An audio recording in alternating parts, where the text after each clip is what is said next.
Today, we are diving deep into a brand new player in the world of air defense. We're talking about a system that could seriously shift the balance of power in a critical region, Turkey's ambitious new project, the Steel Dome. So I'm willing to bet you've heard of the Iron Dome, right? For years, Israel's system has been the absolute gold standard for air defense, famous for its incredible success rate. It's pretty much the benchmark that all other systems are measured against. Well, get ready, because there's a new dome entering the scene. Turkey has just rolled out its very own system, the Steel Dome. And the big question everyone's asking is this just another version of a proven concept, or is it something else entirely? Let's find out. All right, so let's start with the absolute basics. Beyond the powerful name, what exactly is the Steel Dome? In Turkish, it's called chalik coup. Now, at its heart, this isn't just one single weapon. Think of it more like a massive, intelligent shield or a web. The key words here are multi-layered, which means it can handle threats at all different altitudes, and domestically produced, which, as you'll see, is a huge deal for Turkey's national pride and its overall strategy. In that phrase right there, domestically produced, that is everything. It's the key to understanding why this system even exists. See, the story of the Steel Dome isn't just about cool new technology. It's really about Turkey's determined push for total sovereignty. The whole chain of events that got us here really kicked off back in 2019. That's when Turkey decided to buy the advanced S-400 system from Russia. Now that one move really angered its NATO allies, and the US shot back by kicking Turkey right out of the F-35 stealth fighter program. For Turkey, the lesson was crystal clear. You can't always rely on foreign partners for your most critical defense needs. And that realization, it basically lit a fire under their domestic industry, leading straight to the green light for the Steel Dome project. And hey, you don't have to take my word for it. President Erdoğan himself put it out there as a matter of national destiny. This quote, it just says it all, doesn't it? It perfectly captures the intense political drive behind this.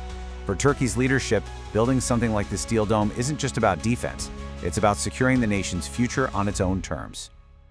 So with that kind of political will pushing it forward, how does this layered shield actually do its job? What happens when a threat pops up on the radar? Well, it pretty much boils down to a three-step dance. First, you detect.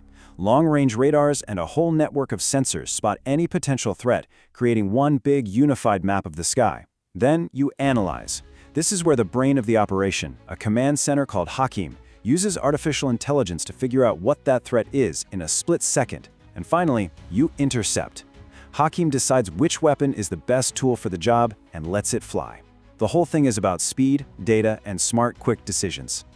And this is where that whole multi-layered idea really comes to life. For low-flying stuff like drones or cruise missiles, the system has options like the Korkut anti-aircraft guns or even a Gökberg laser weapon. For threats a little higher up, it calls on the Hisar family of missiles. And for the really high-altitude targets, like enemy jets, it unleashes its big guns, the Seeper missiles, which can hit targets over 100 kilometers away. Every layer has its own specialist ready to go. Of course, the second you hear the word dome, your brain can't help but make the comparison. So let's do it. Let's put Turkey's Steel Dome head-to-head with Israel's legendary Iron Dome. When you look at them side by side, you see they're actually designed for very different jobs. The Iron Dome is a specialist. It was built specifically to stop short-range rockets and artillery. The Steel Dome, on the other hand, is more of a generalist, designed to take on everything from drones to fighter jets. But here's the most critical difference: experience. The Iron Dome is famously combat-proven, with more than a decade of real-world use under its belt. The Steel Dome? It's brand new. It hasn't been hardened by battle yet, and it also can't currently stop long-range ballistic missiles, which is a job Israel handles with separate systems like its Arrow network. And that phrase, not yet battle hardened, is so important because this is a system that is very much still a work in progress. So what's next for this massive project? Well, first off, building a shield for an entire country, it's not cheap.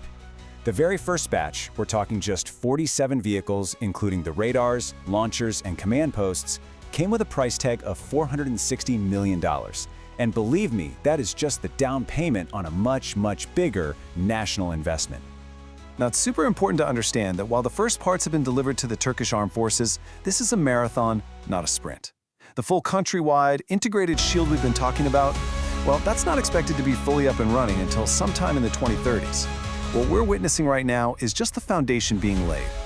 And this, right here, is the core question at the heart of the Steel Dome. It is, without a doubt, a huge step forward for Turkey's industry and its strategic goals. But the ultimate question still hangs in the air. Can a system that exists more on paper and in early tests than in proven combat really change a region's balance of power? Honestly, only time and maybe conflict will tell. Thanks for joining us.